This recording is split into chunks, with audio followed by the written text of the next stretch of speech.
here still. Luke who? Me and Luke. Luke? Yeah. I thought we furloughed him.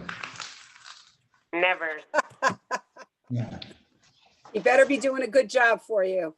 If he wasn't, he'd be on your couch. I'd like to remind you that the recording, it looks like it started, so just tread carefully. We are recording. All right, it's 5 o'clock. Ready? Ready to go. Or did you want to just go over briefly the updates and then, or do that at the end?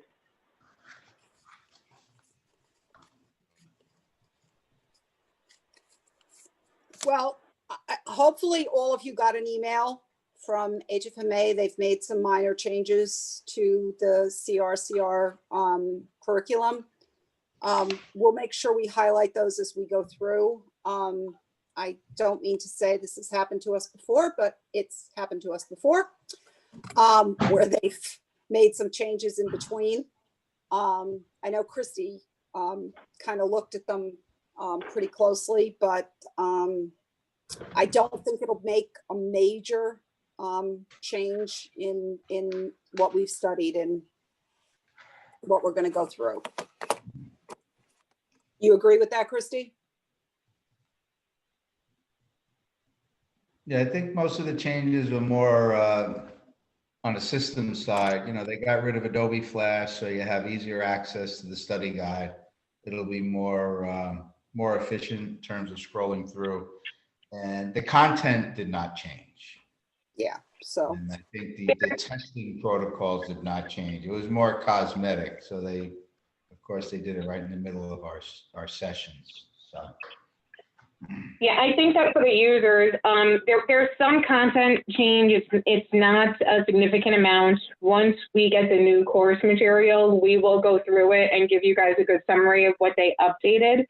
But I think the good news for the users, they've eliminated Flash inside of the guide, which I think is going to be a huge plus to making the guide much more user-friendly. And there are no substantial changes there. I don't think there are actually any changes in anything we're going to cover this week. So we're going to be able to move ahead with this. And then next week, we'll all come into the brand new looking guide. Sounds good. And I apologize. I actually don't know if we are recording. I had a red dot on my side. We are. Okay. It's recording. Yeah. Yeah. Okay. Thank you. All right. So I'm going to kick it off. We are on section 2.5, managed care. We're going to move relatively quickly through this. It just gives a different type of managed care plans. So we could try to get through it as quickly as possible. If you have questions, just type them in the chat. Barbara, myself, Perry, Christy, or Kristen will see them and get them answered. So, managed care. More than half of all Americans who have health insurance are enrolled in some kind of managed care plans, and managed care plans have agreements with physicians, hospitals, and other healthcare providers for a different offer a range of services to the plan members at a reduced cost. It's critical to understand the provisions of each type of managed care plan, understand the terms of the contracts, the procedures in place to ensure that managed care patients are treated under the terms of their plan. All right, so we will go into the different types of managed care plans. So you have your HMO. I'm not going to read through every single definition. Just again, to Christy's point from earlier in some of the sections, just, you know, make a little mark or write, you know, you could just Google the definition if it comes across the test. But so you have your HMO, which is your health maintenance organization, and that has management responsibility for providing comprehensive healthcare services on a prepayment basis to voluntarily enrolled persons within a designated population.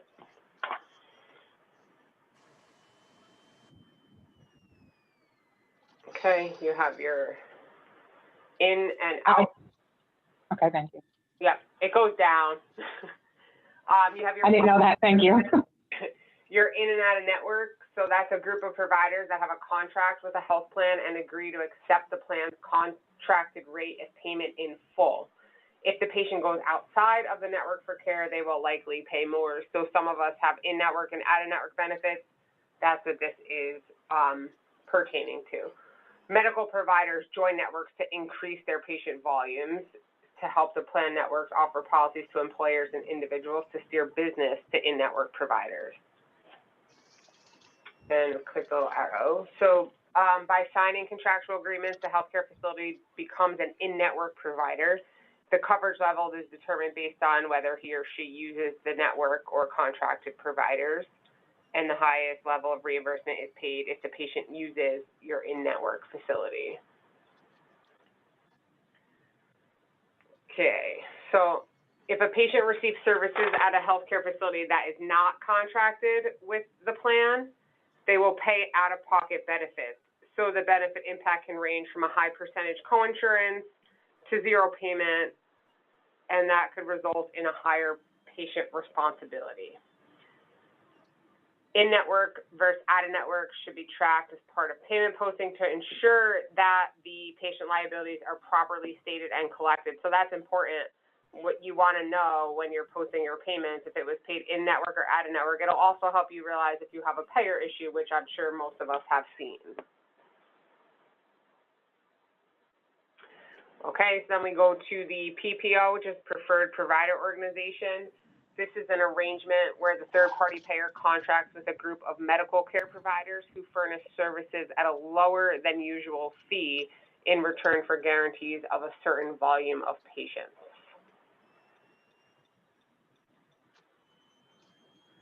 Your exclusive provider organization, this is a form of a PPO, which is a very select group of providers chosen to provide benefits to one or a very limited number of entities, usually a single employer.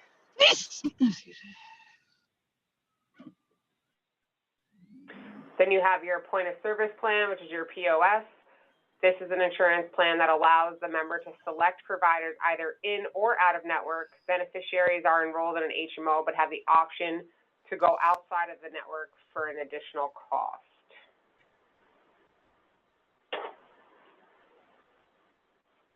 Your consumer-directed health plan, CDHP, is a specific set of health insurance arrangements in which individuals have a high deductible plan coupled with a personal health account, so they can use that to pay the expenses not covered by the insurance.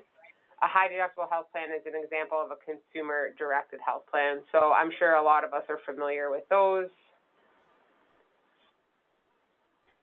Medicare Advantage plan, we went over the different types of Medicare. So this would be your Medicare Part C program, and that would cover everything that Medicare A and B would cover, and possibly Part D for prescriptions.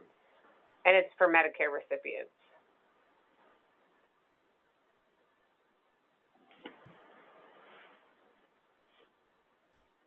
Yeah, you could just keep clicking. I know we went through a lot of the Medicare HMOs on that Medicare.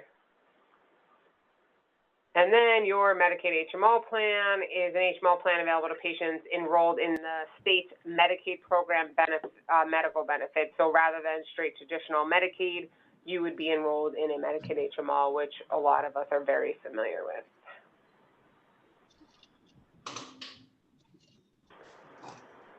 Okay, so there are requirements that managed care plans do require. So we'll just click on each one.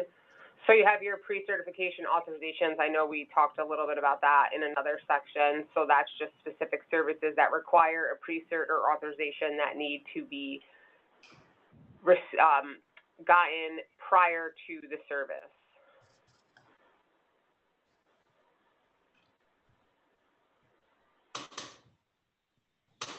Which one next, Christina? Oh, it doesn't matter. Go ahead. Referrals. So you have referrals. So these are documents completed by a primary care physician that notify the health plan that he or she is sending a patient to a specialist, a subspecialist, and they're getting medical care beyond the scope of that primary care physician. So, I mean, I don't know how frequently these are still used, but it would be like if you go to your doctor because you have back pain and they're referring you to an orthopedic. You know, we still use referrals a lot, but most of them are electronic now. So True. patients no longer walk out the door with that piece of paper. So I think to patients, the referral process has become much more seamless than it used to be. Notification is a requirement where providers notify the health plan that an insured patient is requesting medical services.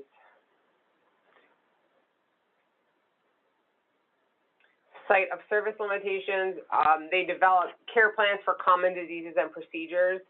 So these can include appropriate settings for the care and will only pay for the service in an approved setting. So an example would be certain surgical procedures will only be paid as an outpatient service. So you have like your colonoscopies, your cataract eye surgery, appendectomy, so on and so forth.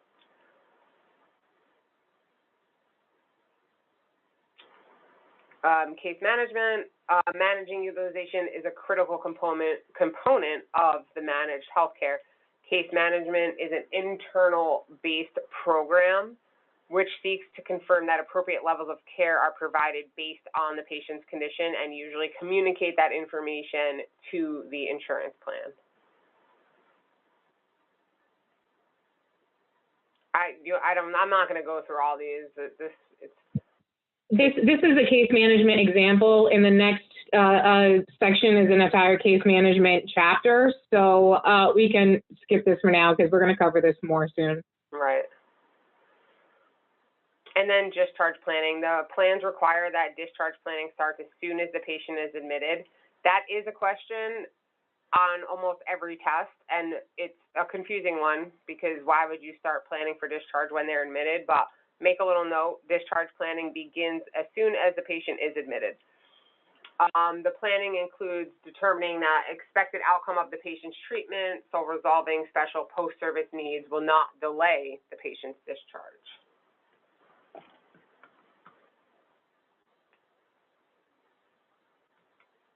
And our little quiz. Go ahead, Christy.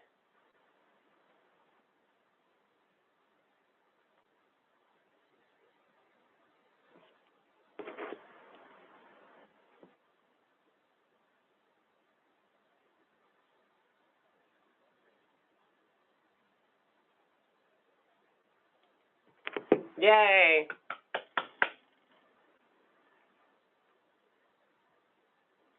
All right. Yay. Oh, another question.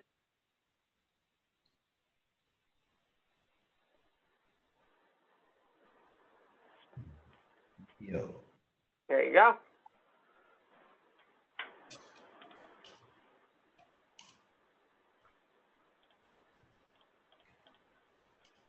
Okay, so we're going to move on to 2.6, which is pricing transparency. So getting to the price could be a challenge for both patients and providers, but the price is defined as the amount actually paid by the health plan and or the patient for a specific service. I know we talked about that in other chapters. So that's obviously different from the cost or the charge. So just keep in mind that a price is what the health plan pays along with what the patient is responsible for.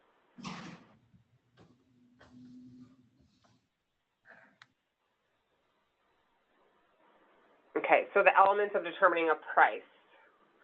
So if we click each button. So the first component of a pricing determination is a verification of the patient's insurance eligibility and benefits. The information is obtained real time through electronic transactions with a health plan most often.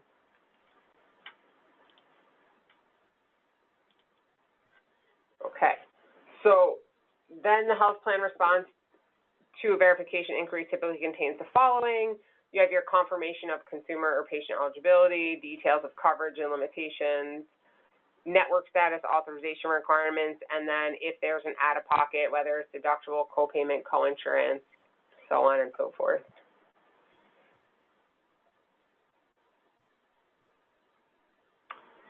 And then the second component is the actual test. So the clinical information needed to determine the price includes the service and or the test, the patient type, diagnosis and procedure codes, and any anticipated follow-up. So your organization could possibly have something where they create a price estimate. If not, you would do a worksheet or use other tools to guide you through determining the information needed to respond to a price estimate. So below is just going to be an example to get you to a estimation of a total knee replacement. So I you just want to tell verify. sorry, Christina, I just want to let everybody know, I know we're going through this kind of quick because I think this is stuff that we're all pretty familiar with, but please, if you have a question or you want us to go over something, just put it in the chat and we will be happy to do that. Thank you, Barbara. So first you would verify the information. Is there a deductible, any co-insurance? Then you would identify the contract terms between your organization and the health plan. For example, are inpatient cases paid by DRG, percent of charges, case rate, bundled services, etc. Then you would obtain, so you want to obtain the total charges for the hospital portion, concurrently identify any additional providers who may be involved, anesthesia, etc., and note that if they're in network or out of network status.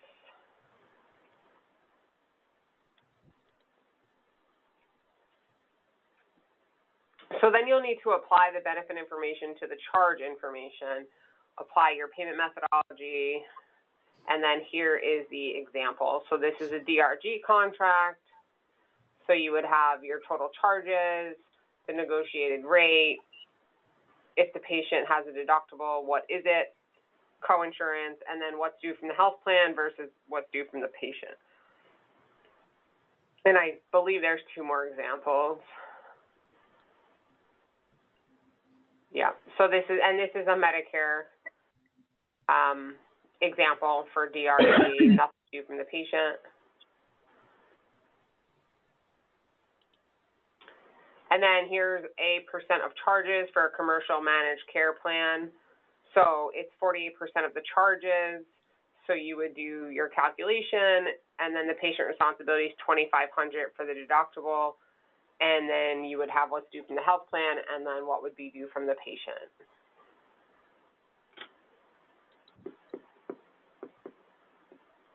So working with uninsured patients, this is an example of the steps involved in a surgical case estimate for a total knee replacement for someone who is uninsured. So you would need to verify the patient's not eligible for Medicaid or any sort of financial assistance under your organization's financial assistance policy. You would obtain the charges for the hospital portion, and then you would apply your organization's self-pay discount and financial assistance adjustment if the patient qualified, and then share the results with the patient and explain the discount. You would then come to a financial resolution with the patient and document that.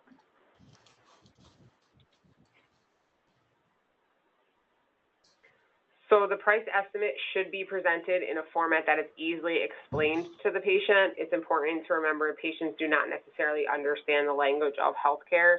So think of ourselves like we understand it, but if we didn't, like, would you really understand if someone was just throwing out EOB or CPT or using all these different acronyms that we use in healthcare? So just make sure when you're speaking to your patients that you're using like the language in which they would understand, so that they fully understand what their cost would be.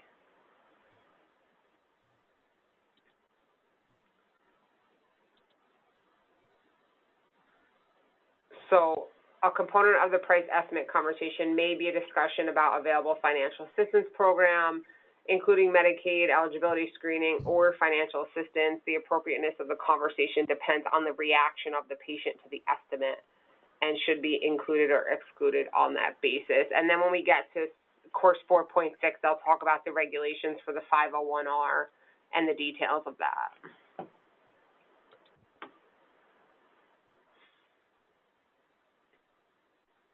Oh, we're at our checkpoint already.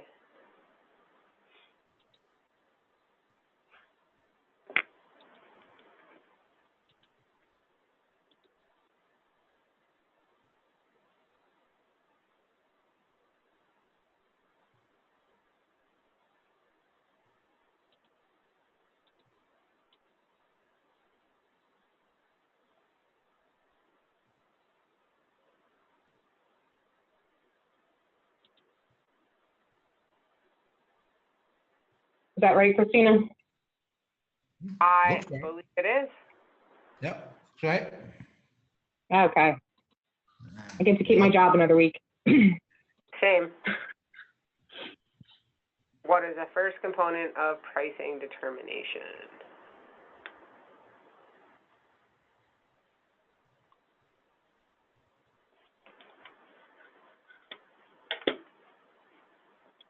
Are you waiting for, oh, because it's delayed, sorry. Okay. I have mine up on my other screen. That one's tough because it has here identify the servers or I tests know. involved, And but that's they are how- looking for verification. That's how they get you. Okay, I'm on my last part, and then you get a break from my voice.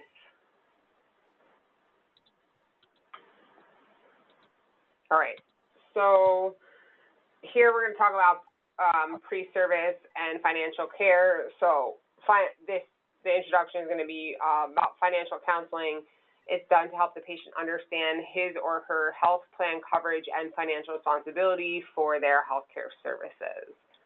And this could include informing the patient of hospital financial policies, health plan benefits, financial responsibility, basically anything the patient needs help with understanding.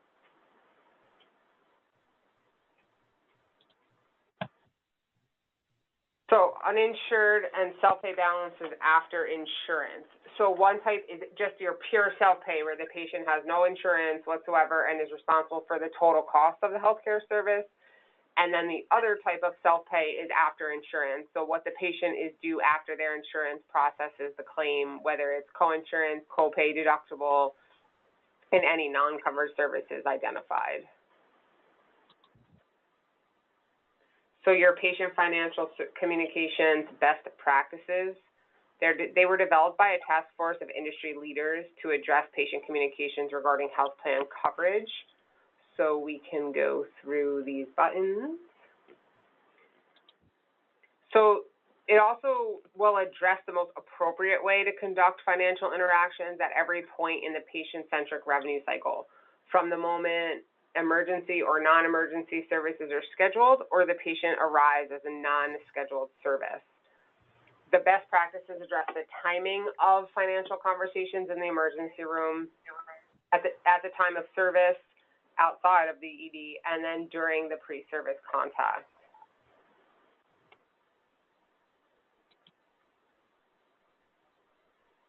Okay. Yep. So all available clinical information is used to anticipate charges for the patient services. Patient responsibility estimates can be completed using the pricing software tool. So it kind of relates to what we spoke about pricing transparency. And then the range is calculated after removing any extremely high or low cost claims. So patients who have a verified health plan, staff uses the anticipated charges and applies the health plan contract terms, and then the terms are applied to identify the estimated approved charges. Understanding exactly how the health plan adjudicates the benefit package provided to the patient is vital to accurate calculations. So for non-contracted health plans, there's no discounting provision and therefore no need to apply a contractual allowance. And then once the financial responsibility is identified, the counselor initiates a conversation with the patient to explain the benefits, the price, and also helps the patient identify an account balance resolution. So again, you can go back to the price transparency we just spoke about. So financial assistance, patients who are either uninsured or underinsured are screened for any potential financial assistance, and that usually goes by your 4 categories of demographic, income, assets, and expenses. And each facility or provider should have their own financial assistance policy that you would go by and refer to. So for demographic, you would need the patient's name and a list of their family members needed, along with evaluation of the number of family members. Poverty guidelines are based on the number of individuals in the family, so it's important to reconfirm the information. Income. So your poverty guideline also uses income to determine eligibility. Verification may be completed using the patient's most recent tax return or their most recent 3 months of pay stubs.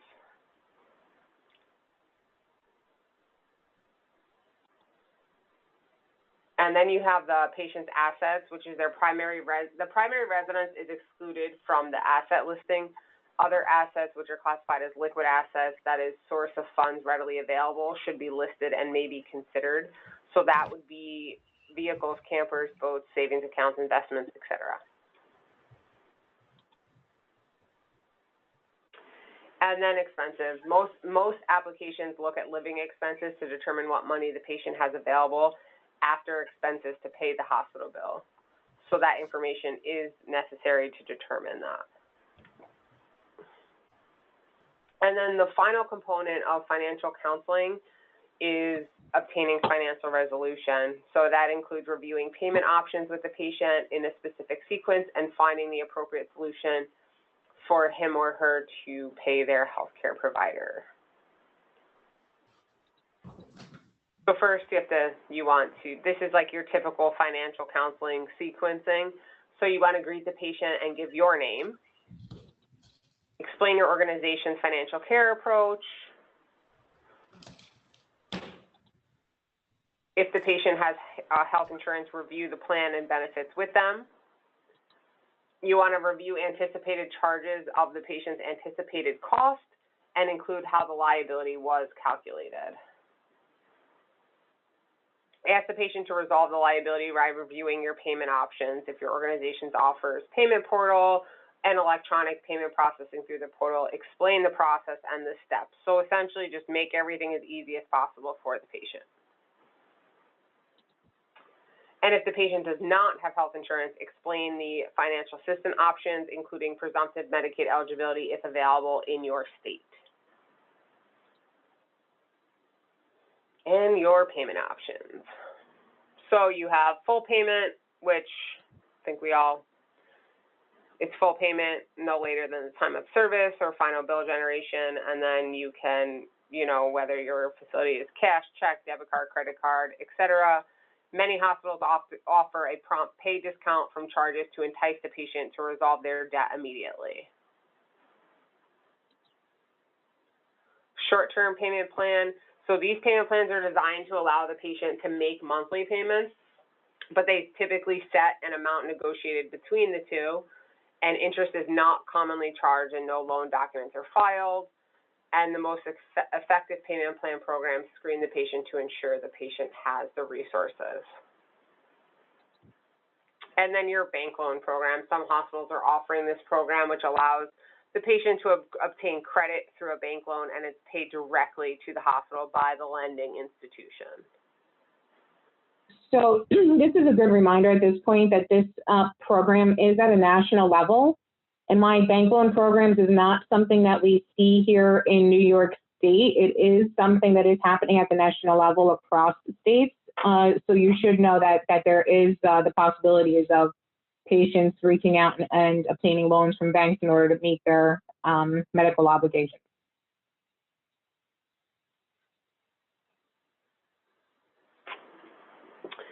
Okay. Medicaid eligibility screening. So this could occur through a variety of approaches, all designed to qualify patients for the assistance. So presumptive eligibility via the established electronic processes. County or state workers maintain an office in the hospital and meet with the patients. An outsourcing firm meets with referred patients and helps them complete the application process. And then lastly, you can have internal staff within the patient access department screen the patient's application based on the Medicaid guidelines and refer the cases that qualify or are borderline to the Medicaid office for processing.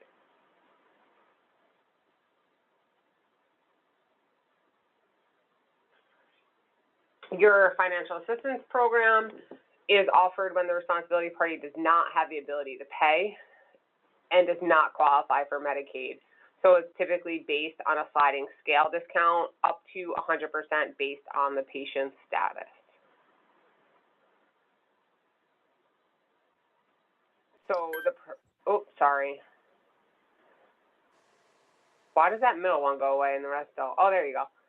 So the provider determines the amount of discounted or free care. However, the basis for the qualification is typically the federal poverty guideline. Financial assistance represents an account resolution option which must be managed within the guidelines set by the provider. Communicating effectively with patients can be complicated by the negative implication of the use term charity. So you just kind of want to make sure you talk to your patients so it doesn't seem like a negative type of thing.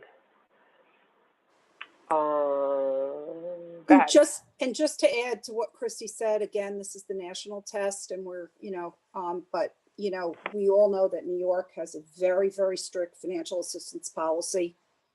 And however your organization manages it, whether they're referred to a counselor or whatever, but there's very stringent guidelines in New York about how to manage financial assistance. Okay. Time of service collection. So as the patient's portion of the cost of services has increased, providers have started to look at ways to collect the self-pay dollars at the time of service. So the emergency room, your outpatient visits, outpatient surgeries, areas where patient responsibilities are commonly increasing. So the collection is so time of service collections moves the collection of the patient portion earlier in the cycle and increases your patient satisfaction. Go ahead, the program. So the time of service collections program. So part of a successful program involves training the staff how to request payment and conduct the conversation in a way that minimizes barriers to payment. Scripts, so if you have a script that your staff use, that's one of the best tools to give them guidance on how to conduct the interview and ask for payment. So these are just a few examples. You could just click through quickly, Christy, I don't know. So you want the greeting to the patient, make sure you provide your name and explain why you're meeting with them, respect the dignity of the patient and attempt to establish a rapport, inquire if the timing of your visit represents an acceptable time to talk, assume that the patient may not understand both how health insurance works and how the hospital charges for services, which is 99% of the case. Once the patient understands how you arrived at the amount, simply ask for the payment in full. They say simply, I don't think it's simple. I think really what they're looking for is and scripts do help with this. You're looking for language that says things like, and how would you like to pay that today? Right. If you pay this today, we can give you a 5% discount. You really want to work with scripts because you're right, it's not easy to ask for money and it's not very intuitive of your employees. So you definitely want to work with them to make sure they're asking the right way, in a way that doesn't offend your patient, but also gets the money. And then when you receive the payment, process it according to your hospital's receipting rules and provide a detailed receipt for the patient. The approach. So the approach described here is non-confrontational and begins at the appropriate time after the patient has been triaged and medically stable, and that's very important. You have to, especially in the ER, the patient has to be medically stable before you have any type of financial conversation.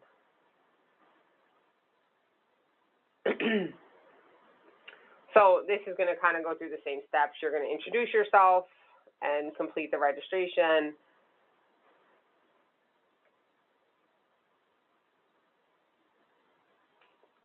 Yep.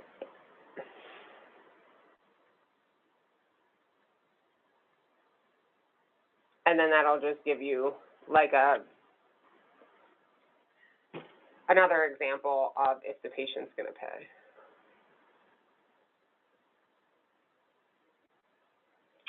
So processing time of service payments. The last step is processing the payment. So any payment activity, there must be appropriate security measures and balancing procedures in place to safeguard the collection. So that's issuing receipts, posting the payment to the patient's account, completing the balancing activities, and depositing the collected amount. A number receipt must be issued for each payment. And if the electronic posting and receipting is not available, manual tracking of receipt numbers and copies must be issued and incorporated into the process.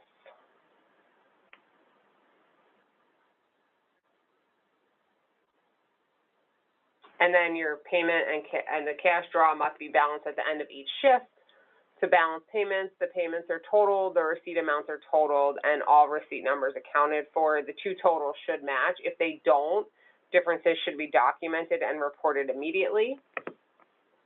Separate petty cash amounts may be used to allow staff to make changes needed. The cash should be counted at both the beginning and the end of each shift. And if it's short, it should be documented and reported immediately as well.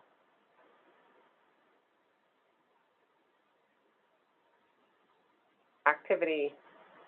Place the financial counseling session steps in order, in the correct sequential order.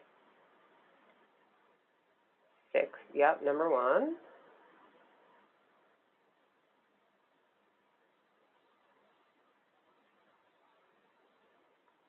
I think 4 is next.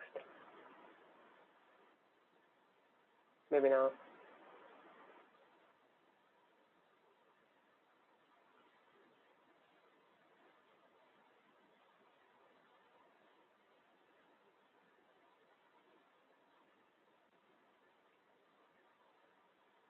Five is last.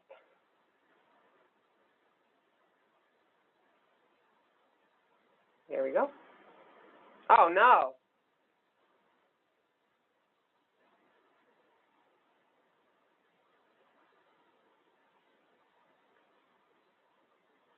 You're muted, Christy. Sorry, I was going to just read through these real quick because the text is so small. So step 1, you want to greet the patient and give your name. Step 2 is explain your organization's financial care approach and the patient's financial responsibility. Step 3, review patient's health plan benefits. Step 4, review the anticipated charges. Step 5, ask the patient to resolve liability. And step 6, for uninsured, explain financial assistance options.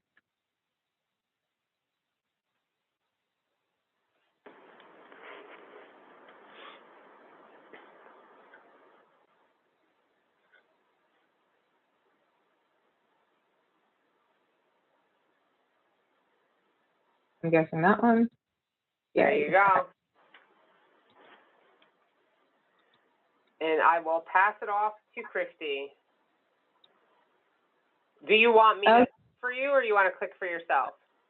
I will click for myself. Just give a shout if I fall, if the screen and me talking don't match up. Okay, you got it. Let me know if you want me to jump in. Will do.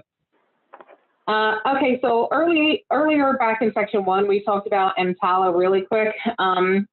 Barbara covered that, but we are actually going to cover it here in some detail. Up to this point in the guide, everything that we've discussed should really happen in a pre-service state. So here in section 3, we're getting to the time of service.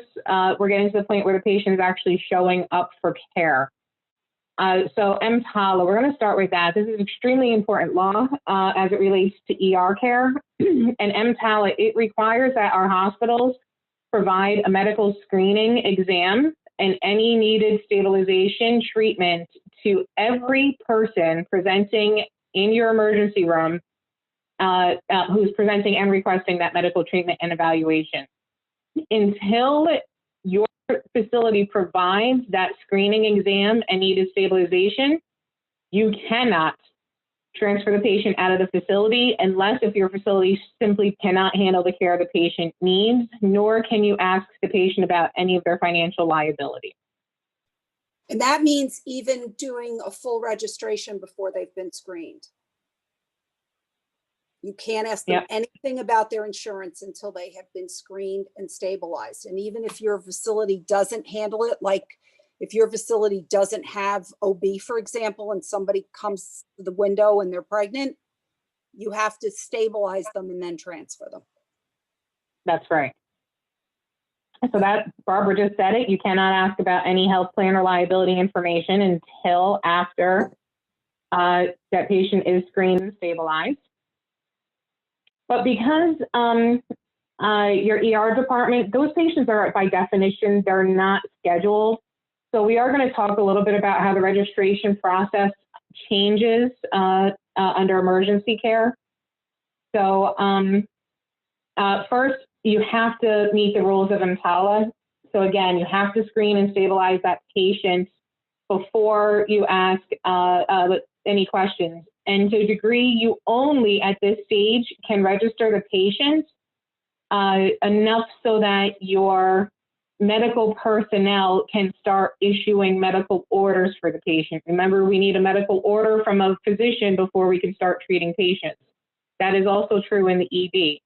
So in the ED, when you come in, a very basic registration record will be created for you for the purposes of them being able to provide immediate care. So once the EMTALA requirements are satisfied, then the rest of the registration process can be completed. That may happen at the bedside. If your patient came in through an ambulance, for instance, odds are it'll happen at a bedside. It can happen in a registration area.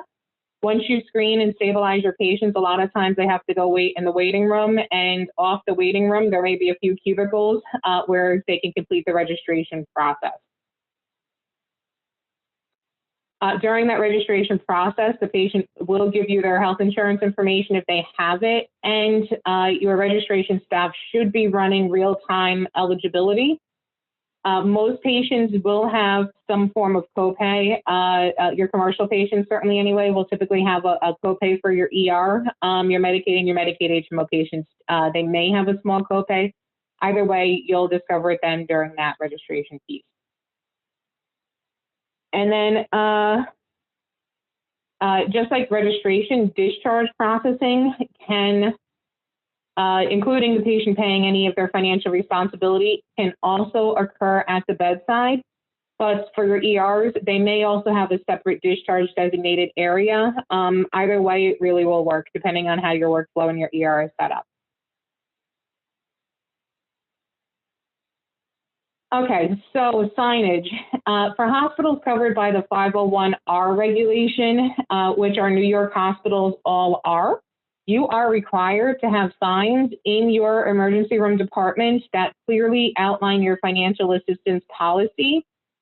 You also required to have signs that list your patient bill of rights. So if your organization does have an ER, or think about the last time you might have been to an ER, I promise you up on the walls you would have seen information on the financial assistance policy. Likely you would have seen a form saying that they are a Medicaid provider, and information on the patient bill of rights.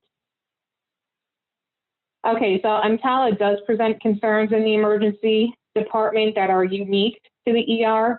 The first, you have to have signs posted, again, so that, and they have to be posted where they're easily seen.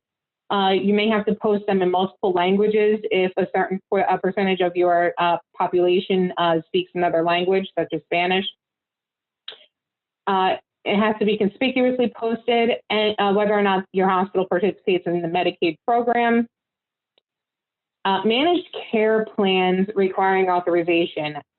For emergency room visits, authorization is never required. And they have a note here. If a hospital calls for prior authorization, it is violating the law. For emergency room services, you do not need a prior auth. If you get denied for prior auth from your any of your managed care plans, you're really going to want to work with your contracting team to make sure that that stops happening, because that's not a valid denial. Active labor, women in active labor must receive service through delivery. A pregnant woman having contractions is considered in true labor until a physician can certify that it is false labor. And even if your hospital does not provide labor and delivery, you can arrange for that patient to be transferred, but you must provide services for that patient until you can do that. On-call physicians, if your physician is on call, they are supposed to show up. If an on-call physician refuses to attend to the patient or fails to appear within a reasonable time, then that needs to be reflected in the patient record, and especially if that requires you then transferring the patient to another facility. In addition to that, the hospital records have to reflect the quality assurance, and any disciplinary records regarding the incident. So that's very serious for your on-call physicians. Concerns 6, patient dumping. Any treatment that's necessary for diagnosis and stabilization must be completed in the ER. You are not allowed to refer your patient to another facility for care that should have been completed while the patient was in the ER. And if you do, that is considered patient dumping. In addition, if the patient is referred for follow-up care and that physician accepts the referral, the physician must provide the care regardless of the patient's ability to pay. So if you have a patient who comes in with kidney stones and your urologist is on call, they see the patient, they decide the next course of treatment is for the patient to be seen in their office, and that they agree to see that patient, well, even if they don't accept that patient's insurance, they have to follow through and provide that care.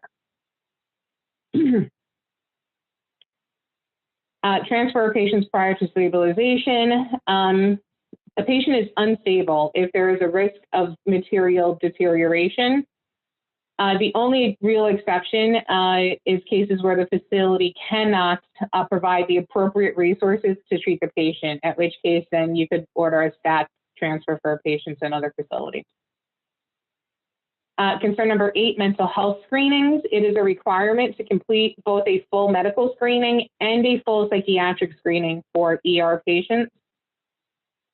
And then your last concern is a log has to be maintained that documents all of your patients that presented to the emergency department seeking assistance, and whether they refused treatment, were treated, whether the patient was transferred, admitted, and treated, stabilized, or discharged.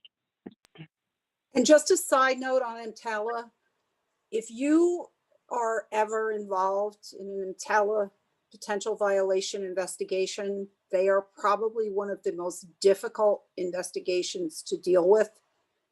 But the good news is they will not do an investigation unless it is based on a complaint.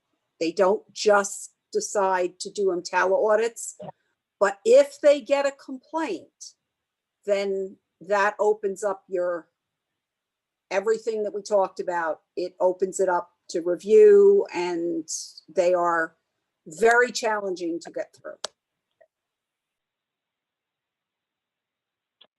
Okay, so here we kind of really dive into unscheduled patients, you know, in terms of making sure you get the information you need for registration, because we covered in extensive detail, you know, for your scheduled patients and everything you want to do up front.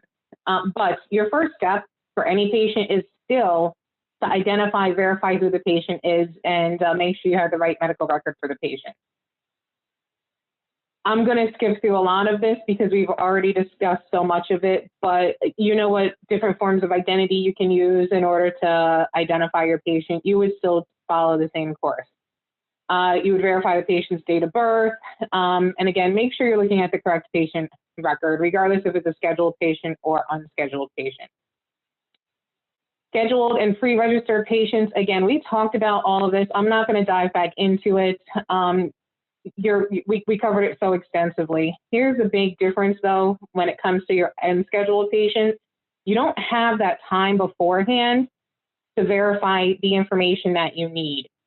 So with your unscheduled patients, your registration process does tend to take longer, just because you have to try to do everything before you before the patient sees their provider.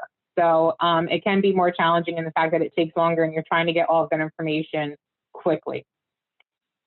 Final arrival activities, again, this is going to be the same as if it's a scheduled or unscheduled. You're still going to activate the record, obtain signatures needed, printing the attached, printing and attaching the armband, and finalizing any payment resolution. Okay, so newborn patient processing. Newborn deliveries are always registered as newborn admission. That is an admission type that they would select for newborns. It says here, once the parents have named the baby, the newborn record will be separated from the mother's record. That's typically true. Sometimes parents take a long time though, so that's when you tend to see things like baby girl or baby boy in the system. And that way, that record is created again so that physician orders and things like that and charges can start being placed and captured. They do touch on here that if both parents have health plan coverage, then the staff must contact each health plan to determine if the benefits follow the birthday or the gender rule for coordination of benefits. I'm hoping this is one of the updates they have because the gender rule no longer really applies. It's really the birthday rule that your insurances would follow. Okay, so definitions for your different types of physicians. Don't get hung up on this too much. My guess is you really do know these. Just think of your own experience within the healthcare system, and they tend to make sense. So you have your PCP, your primary care physician. Usually that's a family practitioner. It can be an OB/GYN. It can be a pediatrician. There's a few different specialties that can have a primary care physician designation, but the main purpose of your PCP is that they oversee your care. They tend not to dive too much into complicated care. If you need complicated care, then that's when they would typically issue you a referral to a specialist. You have your referring physician. That is the physician who is referring you to see another provider. Your primary care physician can be a referring physician. An ER physician can be a referring physician. A clinic, there's a number of specialties, again, that can refer you, but your referring physician is the one who is actually sending you to another one for care. You have your attending physician. That is the physician who writes the orders for service and is the physician in charge of the patient's care for that specific period of time. Your attending physician can also be referred to as your admitting physician. And then you have your consulting physician. Sometimes your attending physicians will consult with another physician in regards to patient care.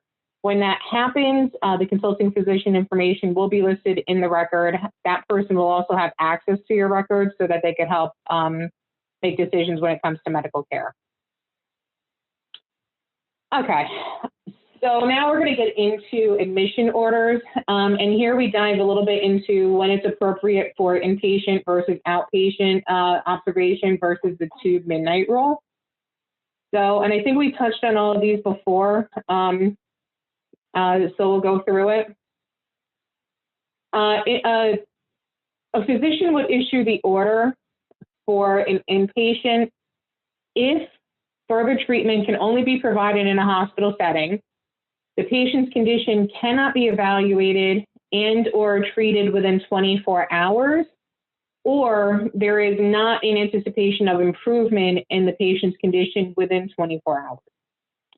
Now, this next line I have seen quite often on the test. Hospitals can only convert an inpatient case to observation if the Hospital Utilization Review Committee determines before the patient is discharged and prior to billing that an observation setting would be more appropriate. That's one of those things you may just want to take a screen grab of. But the answer for that question, they're looking for before the patient is discharged and prior to billing. Your physician must be notified. They have to agree and document that that their patient was moved from an inpatient to an observation status. Okay, so observation, what is that? It's an outpatient status. It's used to evaluate patients for possible inpatient admission or to resolve problems where treatment is expected to last less than 24 hours. The patient is placed in a bed either in a regular unit or in a separate observation unit. Sometimes I think they're even left in the ER if they think that they could be discharged if they don't have space for them elsewhere. It gives the physician time to monitor the patient to see if an admission really is necessary, and certainly to help you reduce denials for your unnecessary admissions. You cannot put a patient into observation for matters of convenience, such as routine prep for surgery, or if it's a family issue and they don't have a family member to take care of them for a day or two, it's not appropriate to use observation for that. And just to notice, they say admission order observation. Hopefully none of your systems say that, and they say refer to observation. An observation is not an admission, it is an outpatient.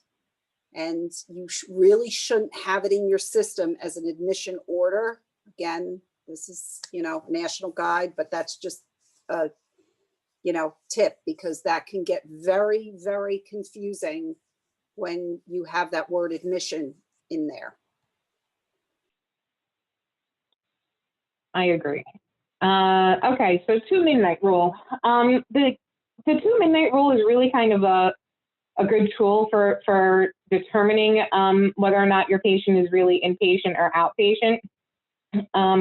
And really, the whole idea of it is exactly that, is that your patient spends 2 consecutive midnights in your facility.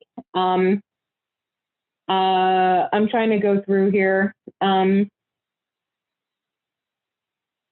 It's okay in here about condition code 72. I know that Barbara covered that. Again, I'm not sure how super critical it is to know that, but they do give you a way to indicate on your bill if the claim does not have to do with your admission.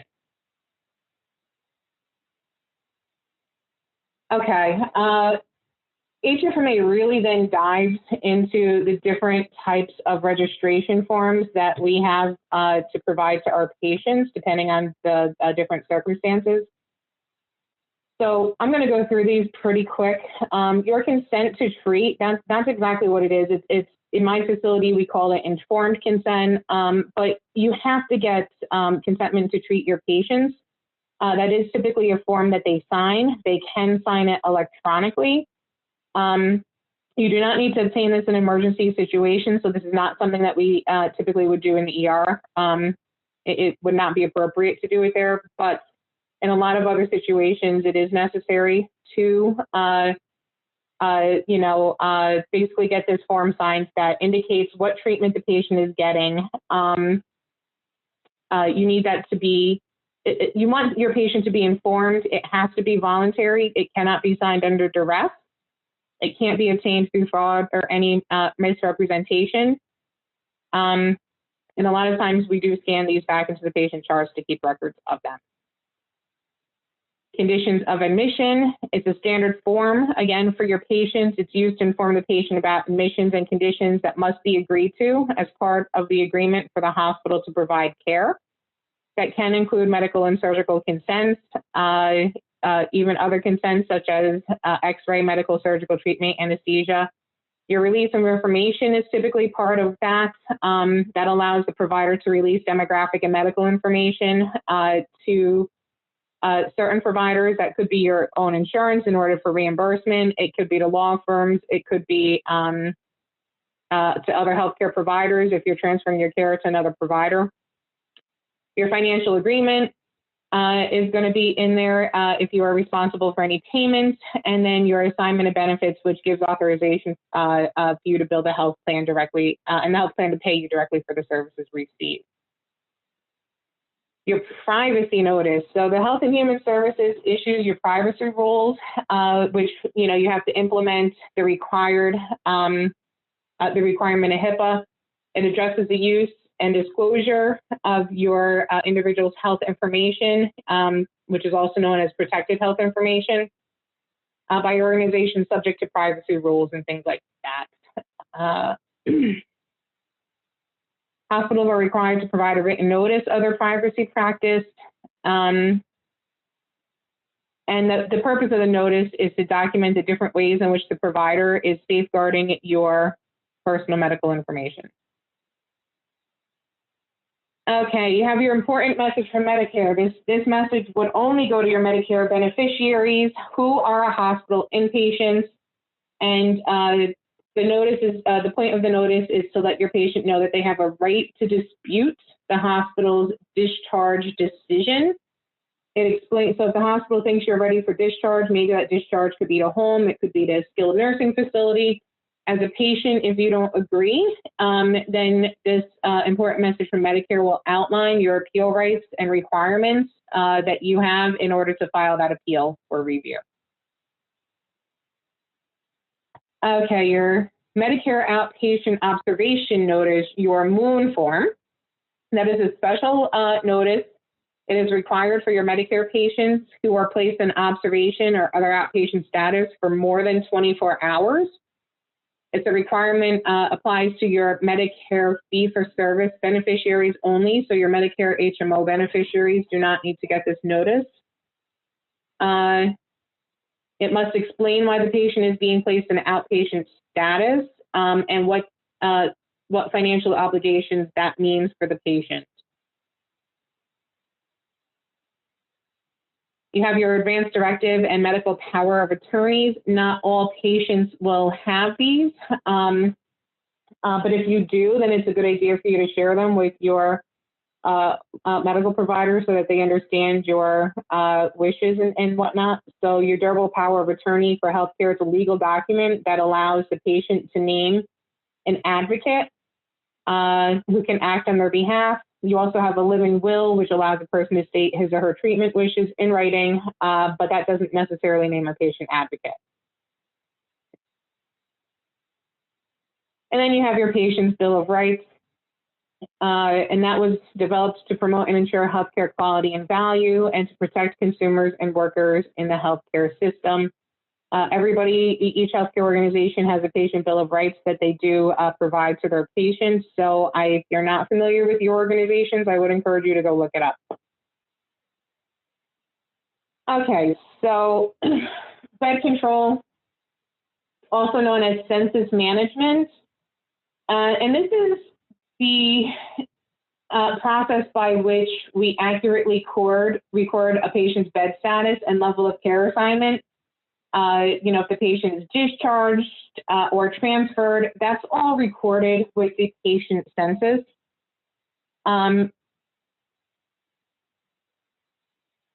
Daily room charges are calculated based on the patient's location and level of care at midnight each day. So that is something that is important. Where your patient is at midnight that day it determines the room and board charge that's added to their account. So what does that mean? It means your patient may start the day in ICU where they're getting a very high level, high intensity care and whatnot, but they may get transferred to a step down unit. Well, that patient, if they get transferred and they're at the step down unit at midnight, then the step down unit is a charge that would get applied to their particular bill. So the key there really is patient census is conducted at midnight. Okay, so bed assignments. Beds are assigned based on the patient's diagnosis and clinical condition. So if you come into the ER with a very serious condition that requires extensive care, you may be sent to ICU, CCU, NICU, one of the high-end units. If you don't require a high level of care, you may be sent to a regular unit. They may have routine medical surgical units, but different hospitals have different units depending on the level of care that you would need. Your patient's bed assignment is entered as part of the registration process, and you want to make sure that you have the correct dates and times of when your patient is admitted, especially if there's any kind of delay after the admission order is written. Okay, so transfer procedure. They talk about private and semi-private rooms up here. That's not super important. What is this piece here. Each time a patient is transferred, a transfer request must be made to staff responsible for bed assignments. Transfers are required for medical necessity reasons, meaning that you need a different level of care. So you can't just request that you get transferred from a surgical floor to ICU. You need to medically meet the requirements for that transfer. There are other reasons, though, why a patient may need to be transferred, to different rooms, such as isolation requirements, security reasons, utilization needs. You may have a patient who simply requests a private room instead of a semi-private room. If you can accommodate them, some cases will. You want to make sure that that transfer is coordinated with both the receiving and the transferring unit, because you want to make this as seamless a process for the patient as you can. And then your patient access system is typically updated by the patient access or nursing unit involved with the transfer. Okay, so the discharge process. In order for a patient to be discharged, physician must write the discharge order. Case management, discharge planning has to be finalized. Appropriate discharge instructions must be provided to the patient. Access services must review the patient's record to see if the patient qualifies for courtesy discharge, and if not, notification must be sent to the patient to see a financial counselor prior to discharge. So a patient who qualifies for courtesy discharge, that may be a patient who has health insurance, who's met any deductibles that they have for the year, they don't have any copay, at which case they can have a courtesy discharge. They don't have to stop and see a financial counselor. And then step 5, when the patient leaves, the registration system must be updated to reflect the correct time and date of discharge and the correct disposition. So we also track where the patient was discharged to, whether that's to home, to a nursing facility, another facility, rehab, things like that. Okay, so our checkpoint, what does EMTALA require hospitals to do? And I'm going to select provide a medical screening, exam, stabilization treatment to persons presenting to the ED. Okay. All right, so that was a lot quickly. As I move to the next course, any questions in the chat? None, but feel free to put them in if you feel that we're, need to emphasize something. Okay, so we have a few chapters coming up here that aren't very long chapters. I'm hoping we're able to get through a few of these, but I am going to be going quick. So certainly if you want something explained, then feel free to send a chat out. Barbara is watching that for us. Okay, so Christina touched really quick on case management, but your hospitals will use case managers, especially with your managed care contracts. If you have any kind of bundled payment arrangements, alternative reimbursement models, you need case management to help you navigate that so that you have what you need in order to get reimbursed. So case management responsibilities, one of the big ideas around case management is that they're really watching your high-end cases in terms of your patients who are really utilizing a lot of your resources. So your case manager, they're going to monitor your resources. They're going to look at your admissions, your length of stays. They're going to work with the insurances to obtain approvals, coordinate discharge planning. Sometimes your patients may need to go to a skilled nursing facility for rehab services. Case management will work with your team in order to get all of that done. Case manager, they gather all of the information they need in order to process the case. So diagnosis code, what type of hospital the patient's being admitted to, physicians, consultants, expected discharge dates, discharge planning, whether or not the patient needs any durable medical equipment, things like that. And then your case manager, they monitor and manage the case throughout the length of stay to make sure that the case is going the way that they expect it. And if they have to adjust anything, they will. Okay, so discharge planning, and again, Christina touched on this. Discharge planning starts as soon as a patient is admitted into the facility or even before. You're going to say, but how can that be? Usually, sorry, Chrissy, that's usually a question. Mm-hmm. You're going to say, but how can you possibly start discharge planning before you provide the service? You can, depending on what the service is that you're doing. If you know that, for patients over the age of 60 who have a certain heart surgery, have much better outcomes if they go to a cardiac rehab, then that may be discharge planning that you begin before the patient has the service. So it does depend on the service, but the truth is, even for your unscheduled services, discharge planning really starts as soon as your patient walks in your door, because you have to always continually think about how do we get this patient to the next point, whether that's home or to another facility. You always want to work on that. Your case manager will certainly be a critical part in helping set up that discharge planning.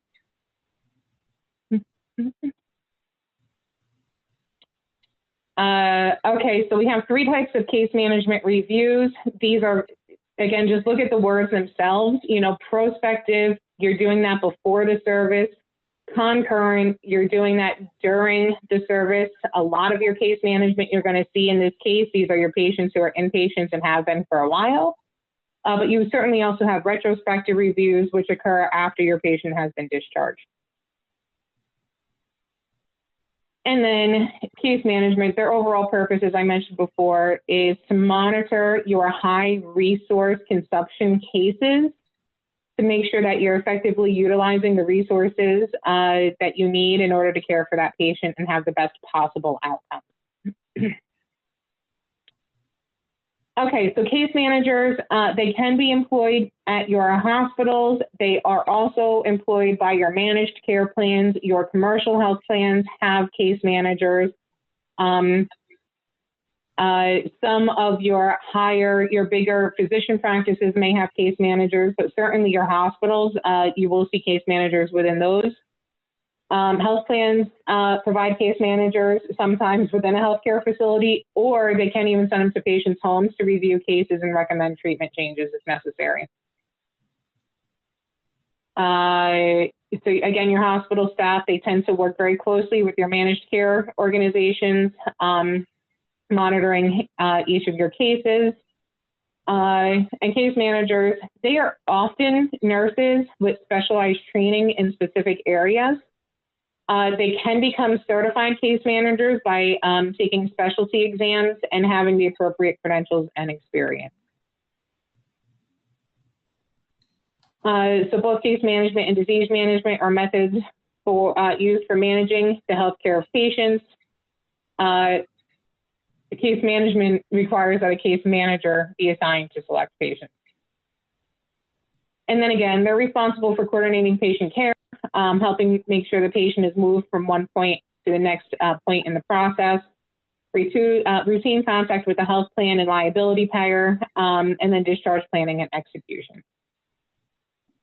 So denials and appeals, case managers can also assist revenue cycle staff with written appeals to health plans related to utilization and other care issues.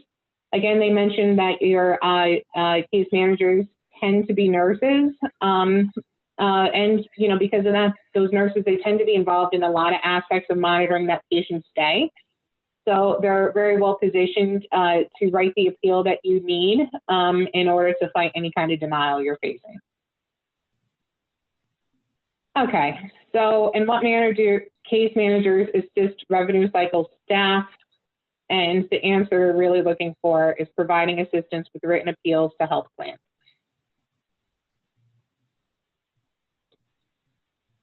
Okay, so that is the case management chapter. We're going to dive right into the revenue capture and recognition. Okay, so charge capture.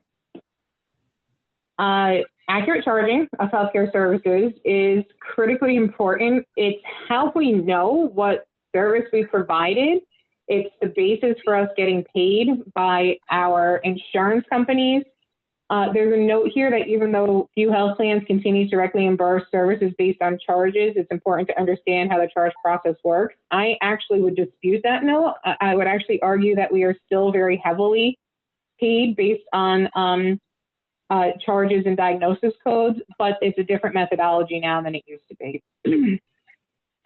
So how are charges recorded? Again, your room and board charges are posted from your midnight census. So if it's an inpatient, they're looking for the midnight census. Where is the patient physically located at midnight?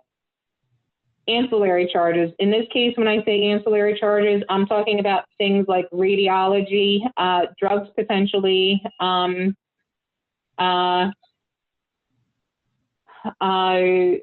services can fall under ancillary charges. They can either be posted when the service or supply is ordered or when a result is reported. I have to tell you, there are pros and cons to doing it both ways. Whatever way your organization does it, they should just be consistent in how they do it. Your ancillary charges can sometimes be generated by scanning barcoded items. So if you've ever been or seen an inpatient receive medication in a hospital, they tend to scan the medication before they give it to the patient. And by doing that, it generates the charge. And some charges, they can be based on length of time, at which case you would need that documented. Okay, so there is an audit trail for charge capture. Charge audits can be verified against logs, schedules, and medical records to ensure that all resources consumed during the patient care are charged to the account appropriately. Charges are grouped by revenue codes for billing, logging, and case mix reporting. I will tell you that that is a facility billing thing. So when you're talking professional billing versus facility or institutional billing, revenue codes are found on institutional bills. And then charge descriptions. If you think of a 99213, that is your level 3 established office visit code, but there is no one set description tied to that 99213. So charge descriptions tend to vary greatly between providers, but your CPT code or your Hicks Fix code, that is consistent amongst providers. So a 99213 is a 99213 regardless of what provider you go to. And then the importance of charges, really the key here is that the capture of charges, where's the line? Your charge capture really speaks to your resource use. So, and they talk about here in the second paragraph. Charges remain one of the few consistent indicators that providers and healthcare users have available to monitor resource use. So think about your inventory management as it comes to drugs and things like that. One of the ways that you've captured charges is to make sure that, you would look at what was captured versus what was in your inventory. And then you would have to have a reconciliation process around that. Well, that drug charge is important for you to have it in order for you to reconcile again. Okay.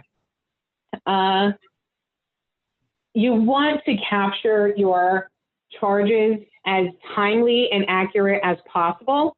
And some of this just is common sense, if you will. The more timely and accurate your charges are, the easier, more timely and accurate your billing is going to be. That means the easier, more timely you're going to receive payments for that service. It ensures that you don't have to hold any bills for late charges, and it decreases your research efforts to go back and look at duplicate codes, if you have to go back and look at the documentation, that all takes time, which increases your dollar value to collect on your claim.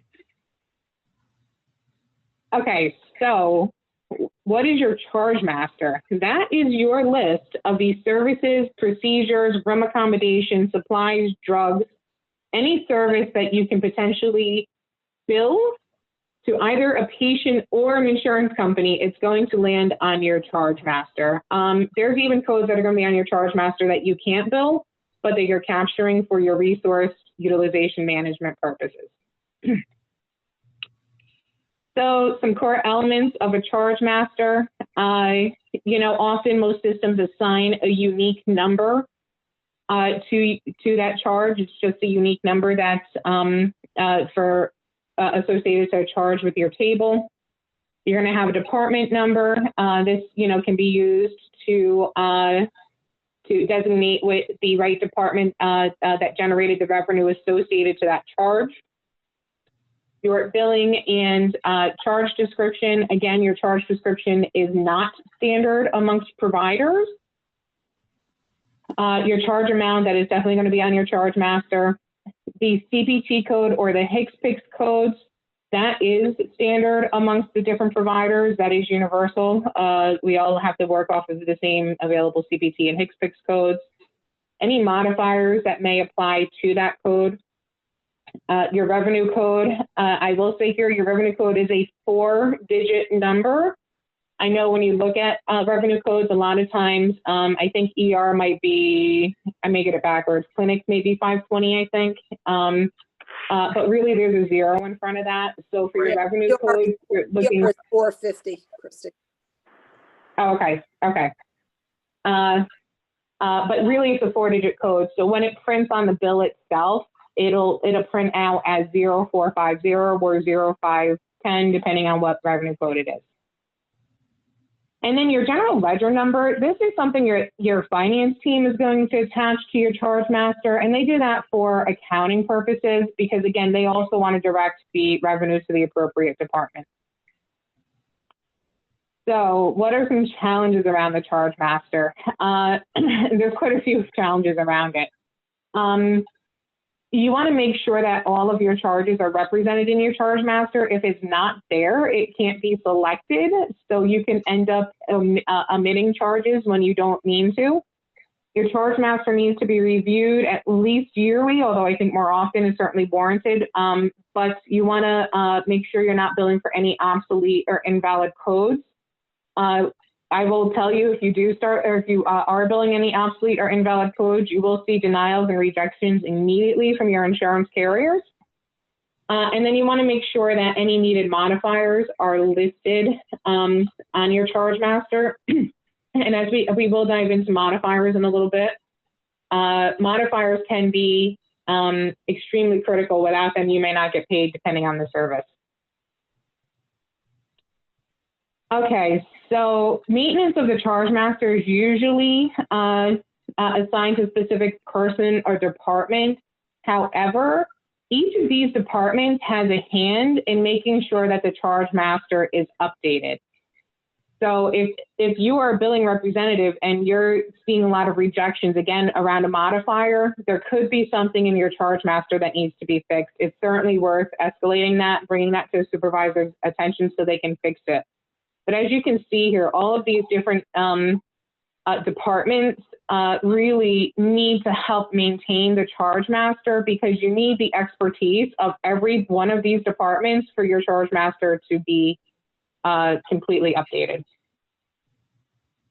Okay, so Hicks Fix codes, these are the codes to indicate that a procedure, modifiers are used with Hicks Fix codes to indicate a procedure was altered by some circumstance, but not changed in its definition or code.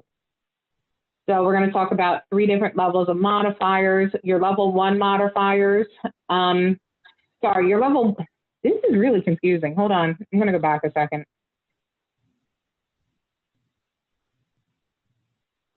Okay, we are going to talk about Hicks Fix codes here. So your level 1 Hicks Fix codes, these are 5-digit codes, and these are the 5-digit codes. These are the services that we provide to the patients. Your level 2 Hicks Fix, these are CMS developed codes. They are your classifying supplies or your non-physician services, durable medical equipment, things like that. So in my shop, we do a lot of oral contraceptives. The Hicks Fix code for that is S4993. So you could tell that that's a level 2 code simply by the fact that it starts with a letter F for the code.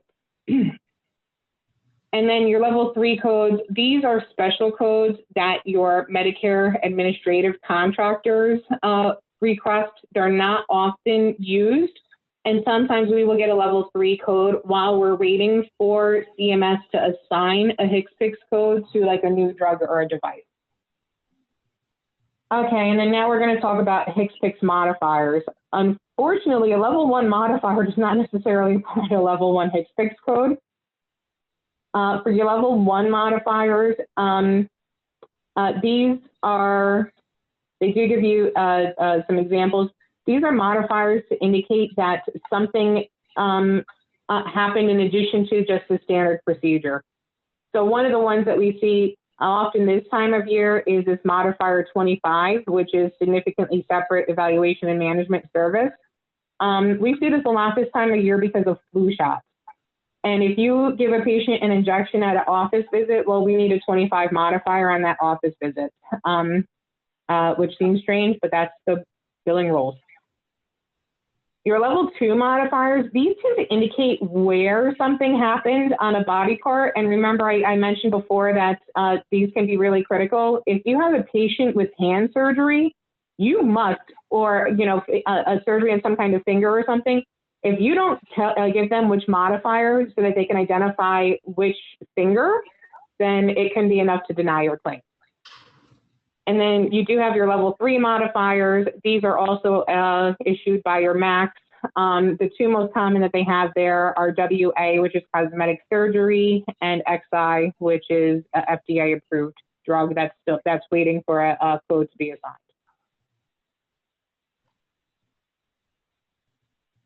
Okay, HFMA talks about how level 3 takes precedent over level 2 and level 1. I've never seen a question on this, so you could read through it, but certainly not something to focus a lot of time and energy on.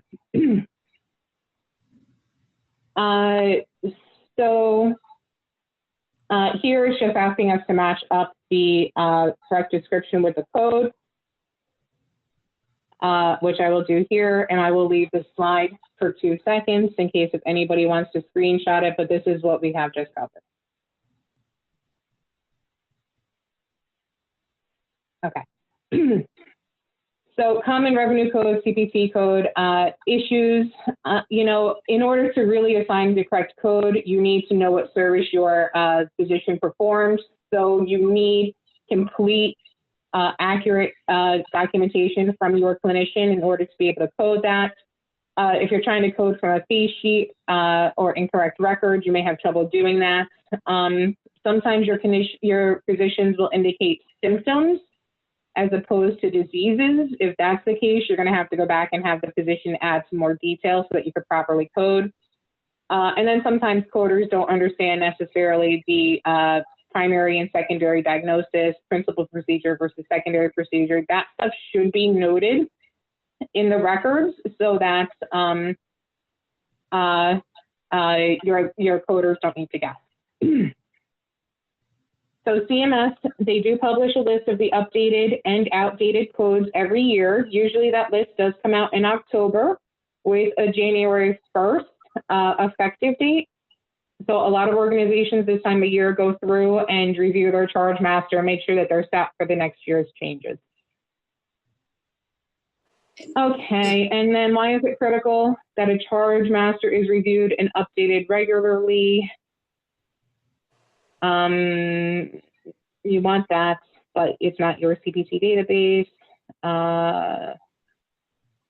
You want to ensure it represents the services provided within the organization. And just a side note that, it mentions about documentation. The charges are based on the documentation that's done. And the CPT codes are the numeric translation of the services that are done. A lot of people think of CPT as a billing code. It's not a billing code. The billers don't know whether they used contrast or didn't use contrast or whatever. That has to come from your providers, your clinicians, your departments. And it's very important that those get reviewed once in a while. And some modifiers can be hard-coded, like right and left and bilateral. But some modifiers need to be coded by your HIM department because you can't stick a 25 modifier on there for no reason if the documentation doesn't support it. So sometimes you need to have that coded by HIM. Okay, and we are coming up on 6:30. So when we come back next week, we will have the new and improved HFMA guide, and we will still start with chapter 3.4 for HIM and coding. Before we go, does anybody have any questions on anything we went over tonight? Or, next week, if you want to bring your questions with you, we want to try to get through everything, but we definitely want you to have the, information you need.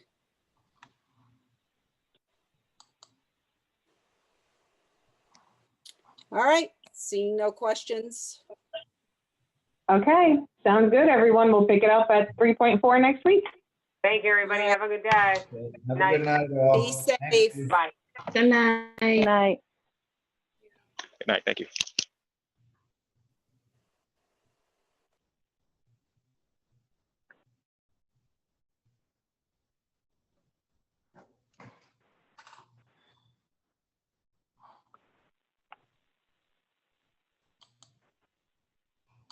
Terry, Yeah, do you see, I think the person that's still on the phone was asking when the recordings will be available. Do you, I could probably get those to you tomorrow to yeah, send that's out. fine. Then I'll send it out. Does that Yeah, work? you get it to me, I'll turn it around. I'll make sure everybody has it by the end of the day tomorrow. Okay, perfect. All righty? And yes, Hashna, that works for you. I know you're on mute, but we're the only three left. Yeah, no,